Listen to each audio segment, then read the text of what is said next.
Good morning class. हम लोगों का एक चैप्टर था संधि। हम लोगों ने उसे बहुत अच्छे से पढ़ा है। उसका वीडियो भी मैंने आपको दिया है, आपने उसको वीडियो में देखा होगा, समझा होगा। अगर कोई बात समझ नहीं आई है तो उसे पूछें, बताएं। आज हम लोग बात करेंगे संधि के कुछ एमसीक्यूज के बारे में, कैसे क्वेश्चन बन सकते हैं, उससे संबंधित कैसे प्रश्न हमारे कंपटीशन एग्जाम में या हमारे आगामी आने वाली परीक्षाओं में उससे रिलेटेड कैसे प्रश्न बनते हैं और पूछे जाएंगे, उसके बारे में आज हम लोग सिर्फ एक डेमो देखेंगे। सिर्फ एक तरीके से हमारे एक आइडिया देंगे कि इस तरीके से प्रश्न पेपर में आ सकते हैं, पूछे जाएंगे। जरूरी नहीं है आपको ये प्रश्न मिले, लेकिन हाँ कुछ ना कुछ आपको मदद इससे जरूर मिलेगी। तो आइए हम लोग आज इसके एमसीक्यूज के बारे में जानेंगे, संधि जिसका बहुविकल्पी प्रश्न देखेंगे। एक बार ये हम लोगों को फिर से रिवाइज हो जाएगा चैप्टर। अगर आपने पढ़ा है अच्छे से तो निश्चित है आप इसके आंसर भी बहुत अच्छे से दे सकेंगे। इसे आप अपने होमवर्क कॉपी पे भी नोट कर लें। मैं इसका पीडीएफ बना के आपको दूंगा।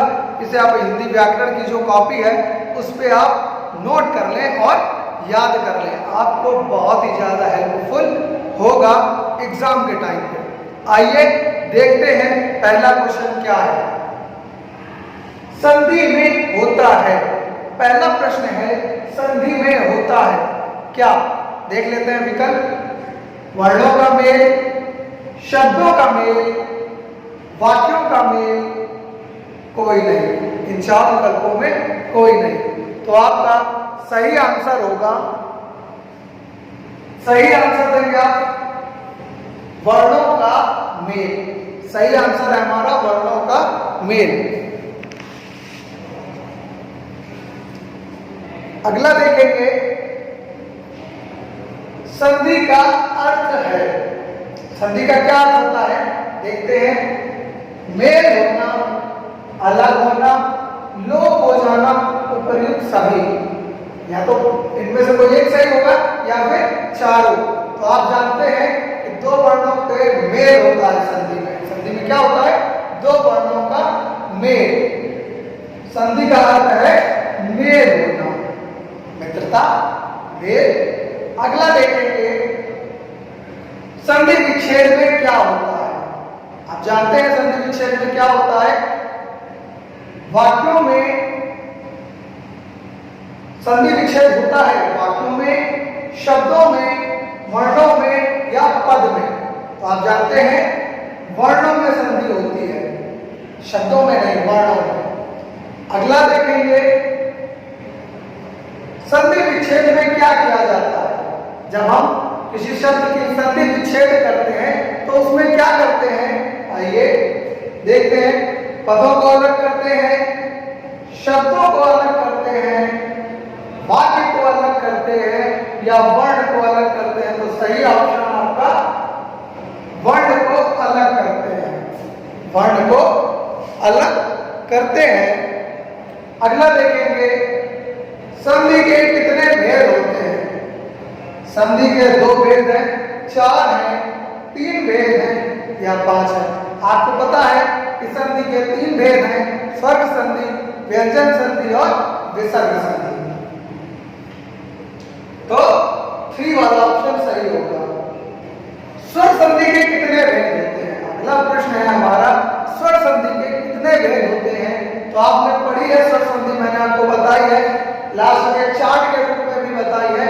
तो 5 भेद होते हैं स्वर संधि के। दीर्घ संधि, वृद्धि संधि, गुण संधि, यण संधि, अयाल संधि। ये 5 नाम हैं, आप पढ़ें, अच्छे से याद करें। ये स्वर संधि के कितने भेद होते हैं आपको बताया मैंने, 5। अब क्वेश्चन बनता है क्या व्यंजन संधि के भी भेद होते हैं या विसर्ग संधि के भी भेद होते हैं। तो नहीं, ना ही व्यंजन संधि के भेद होते हैं, ना ही विसर्ग संधि के भेद होते हैं। सिर्फ नियम होते हैं। उन नियमों को कोई कितनी जल्दी से जल्दी समझा सकता है। नियमों की भी कोई संख्या निश्चित नहीं है।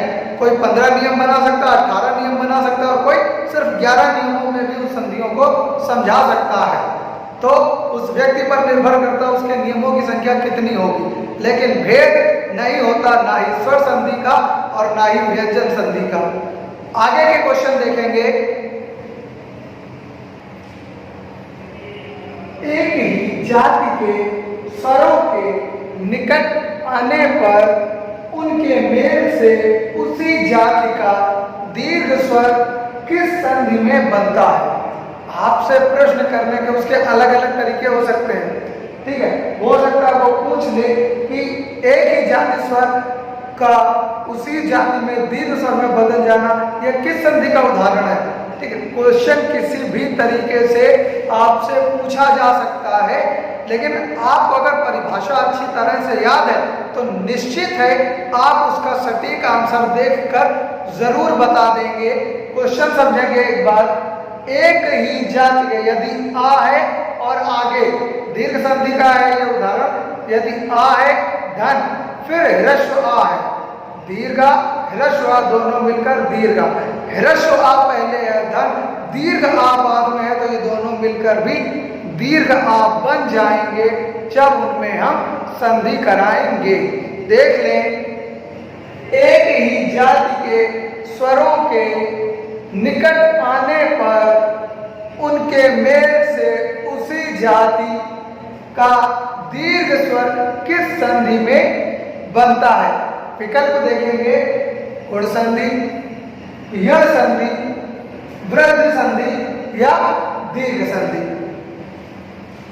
सही आंसर है हमारा दीर्घ संधि।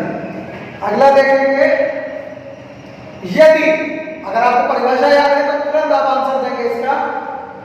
आ और उ, ह्रस्व आ और ह्रस्व ई उ, ह्रस्व आ और ह्रस्व उ मिलकर ओ बनाते हैं, यह संधि है।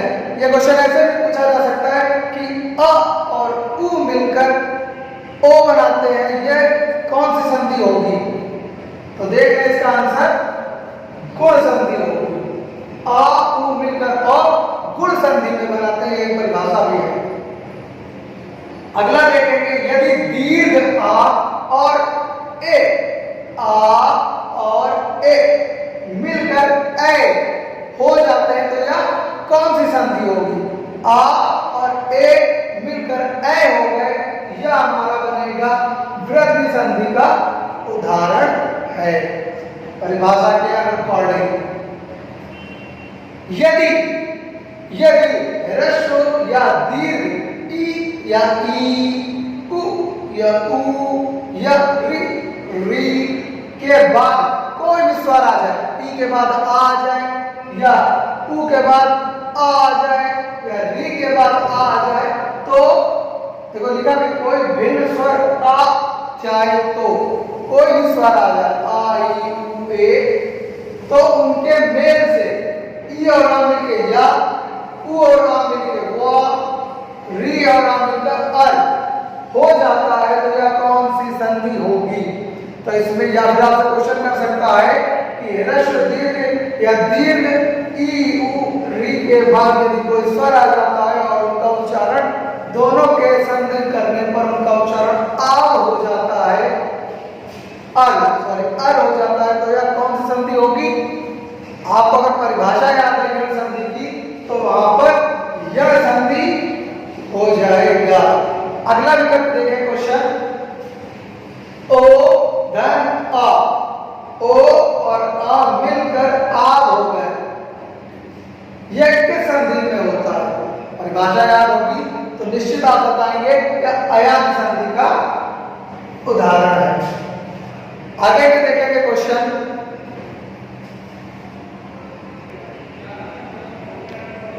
वाक धन दान, वाक धन दान में कौन सी संधि होगी। देखें बहुत अच्छा तरीका है, आप जानते हैं का कैसा है, देखिए इसमें हलंत लगा हुआ है, नीचे देखिए इसमें हलंत लगा हुआ है, यानी आदि का है, आ का प्रोनाउंसिएशन नहीं है, क बस क। अगला है दान, यहां भी स्वर नहीं है और यहां भी स्वर नहीं है, जाहिर सी बात है स्वर संधि नहीं होगा। अगर विसर्ग संधि का संधि विच्छेद करेंगे तो निश्चित है पहले शब्द के अंत में या अंतिम शब्द में, पहले शब्द के अंत में नहीं, अंतिम शब्द के अंत में जरूर ही आपको विसर्ग मिल जाएगा। अगर संधि विच्छेद करेंगे विसर्ग संधि का तो निश्चित आपको पहले या अंतिम शब्द के अंत में विसर्ग मिलेगा। मोस्टली आपको पहले स्वर के अंत में विसर्ग मिलेगा जब आप विसर्ग संधि करेंगे। वाक् भंडार में विसर्ग भी नहीं है तो विसर्ग संधि नहीं है, कोई स्वर नहीं है तो स्वर संधि नहीं है। अब बचा सिर्फ एक ऑप्शन व्यंजन संधि का। ऑप्शन है स्वर संधि, व्यंजन संधि, विसर्ग या कोई नहीं, तो जाहिर सी बात है स्वर है नहीं तो स्वर संधि है नहीं, विसर्ग दिख नहीं रहा तो विसर्ग संधि भी नहीं, बचा एक ऑप्शन व्यंजन संधि, यानी यहाँ पर व्यंजन संधि होगी।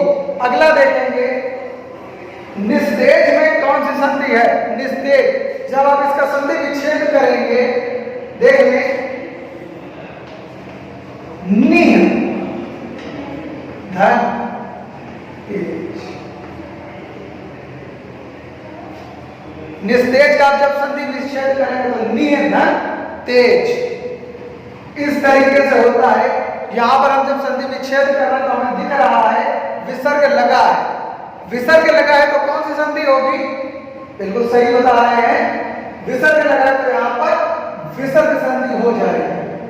अगला देखें अभिषेक का संधि विच्छेद क्या होगा। अभिषेक मेरा सेल्फ का, अब अपने नाम का करके देखें, अभिधन शेख, अधन विषेक, अभिधन शेख और अभिषेक धन का, ऐसी बात है अभिषेक। अगला देखेंगे उद्घाटन का संधि विच्छेद क्या होगा। उद्घाटन का देखें, उद्धन घाटन, उद्धन घाटन, उद्धन घाटन और उद्धन घाटन। देखें बड़ा यहाँ पर फर्क पड़ता है, यहाँ पर हलन लगा है, हलन उद्घाटन हो सकता है लेकिन यहाँ पर हलन तो नहीं है इसलिए नहीं लगेगा। अगले की बात करते हैं, यहाँ पर हलन है, यहाँ पर भी हलन है, उद्घाटन घाटन, ये ऑप्शन सही होगा, उद्घाटन नहीं और वो भी नहीं सही होगा।